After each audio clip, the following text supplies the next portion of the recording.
विवेक, एक सफल लेकिन थका हुआ लेखक, मन की शांति की तलाश में शहरी जीवन को छोड़कर हिमाचल के एक दूर दराज गांव चंद्रकोट आया। उसका इरादा था एक शांत जगह में रहकर नई किताब की शुरुआत करना। गांव में पहुंचते ही उसे एक पुराना लेकिन खूबसूरत लकड़ी का घर किराए पर मिल गया। घर के सामने बर्फ से ढकी पहाड़ियां थीं और पीछे घना जंगल। गांव के लोग सीधे साधे थे, लेकिन अजनबियों से ज्यादा घुलते नहीं थे। पहले ही दिन एक युवती ने विवेक को जंगल की ओर न जाने की चेतावनी दी। शाम के बाद उस ओर मत जाना, वहां कुछ है, उसने धीमी आवाज में कहा। विवेक को उसकी आंखों में कुछ अजीब दिखा, जैसे डर और राज एक साथ छुपा हो। लेकिन एक लेखक के लिए ये बातें और भी प्रेरणादायक थीं। पहली रात ही कुछ अजीब हुआ। करीब रात के 2 बजे विवेक की नींद एक दस्तक से खुली। ठक ठक ठक। वो दरवाजे तक गया, लेकिन बाहर कोई नहीं था। अगली 2 रातें भी यही हुआ। तीसरी रात तो दस्तक के साथ खिड़की अपने आप खुल गई। एक पल के लिए ऐसा लगा जैसे कोई साया कमरे में घुस आया हो। अब विवेक परेशान होने लगा। गांव के बुजुर्ग शिवराम ठाकुर, जिन्हें सब दादाजी कहते थे, से मिलने गया। दादाजी ने एक रहस्यमयी बात कही। ये गांव बहुत पुराना है बेटा, यहाँ हर 100 साल में कुछ दोहराया जाता है। एक कहानी जो अधूरी रह गई थी, और वो अधूरा हिस्सा तुमसे पूरा करवाना चाहती है। घर की सफाई करते हुए विवेक को फर्श के नीचे छुपी एक पुरानी लकड़ी की पेटी मिली। उसमें एक डायरी थी, 100 साल पुरानी। लिखावट एक लड़की की थी, जिसका नाम माया था। डायरी में माया ने लिखा था कि वो गांव के जमींदार के बेटे से प्यार करती थी, लेकिन उनके प्यार को स्वीकार नहीं किया गया।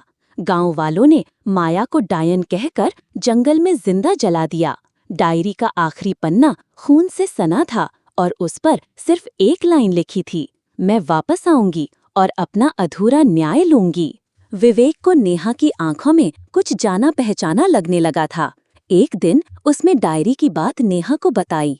नेहा कुछ देर चुप रही, फिर बोली, मैं माया की वंशज हूँ और मुझे उस रात की सच्चाई पता है, लेकिन मैं डरती हूँ। जो सच है वो खतरनाक है। नेहा ने बताया कि असली गुनहगार गांव के कुछ प्रभावशाली लोग थे, जिनकी पीढ़ियां अब भी गांव में हैं।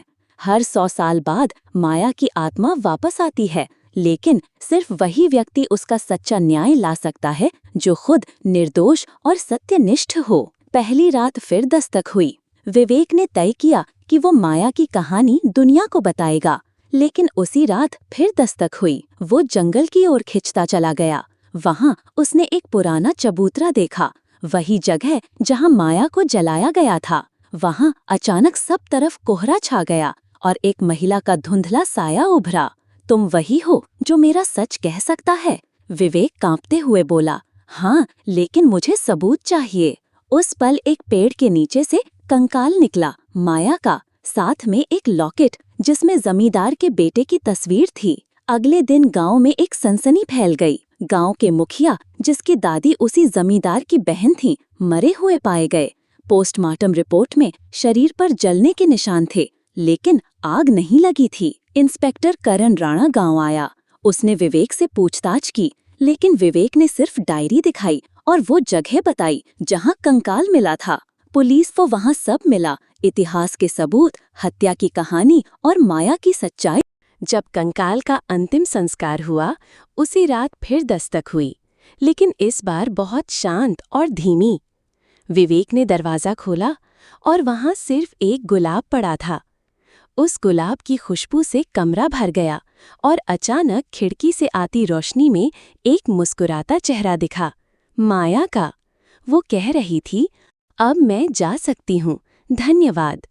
विवेक जानता था ये कहानी उसकी अगली किताब नहीं, उसका जीवन बन गई है।